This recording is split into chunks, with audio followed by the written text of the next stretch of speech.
Robot Shankar மறைவுக்கு பிறகு மொத்தமாய் மாறிய மனைவி பிரியங்கா. காமெடி நடிகர் ரோபோ சங்கருடைய மறைவு யாருமே எதிர்பார்க்காத ஒண்ணா அதிர்ச்சியை கொடுத்துச்சு. மனைவி பிரியங்கா அவரோட இறுதி ஊர்வலத்துல டான்ஸ் ஆடினது சர்ச்சையை கிளப்பிச்சு.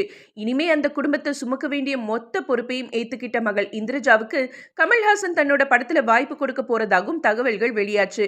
இதெல்லாம் சாதாரணம்னு சொல்ற அளவுக்கு ஒரு விஷயத்தை ஷேர் பண்ணியிருக்காரு ரோபோ சங்கருடைய அண்ணன் சிவகாசி சிவா. அவர் பேசும்போது, என் தம்பி ரோபோ சங்கர் உயிரோட இல்லைன்றத பிரியங்காவும் இந்திரஜாவும் அவங்க மைண்ட்ல வைக்கவே இல்லை. அவன் இறந்த 2வது நாள் காலையில சங்கர் கூட டிராவல் பண்ண ஒருத்தருக்கு பிரியங்கா கால் பண்ணி சங்கரை சாப்பிட சொல்லு, மருந்து குடிக்க சொல்லு, கவனமா இருக்க சொல்லுன்னு பேசினாங்க. இதை கேட்டு எனக்கே ஒரு நிமிஷம் ஷாக் ஆகிடுச்சு. நான் வீட்டுக்கு போனப்ப கூட அழுது புலம்பி ஒப்பாரியெல்லாம் வைக்கல.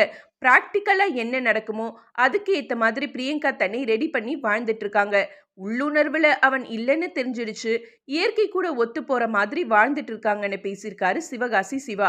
ரோபோ சங்கரும் பிரியங்காவும் அந்த அளவுக்கு ஒரு ஆதர்ஷ தம்பதியா எல்லா கஷ்டத்தையும் தாங்கிட்டு ரசிச்சு வாழ்ந்தாங்கன்றத யாரும் மறுக்கவோ மறக்கவோ முடியாது.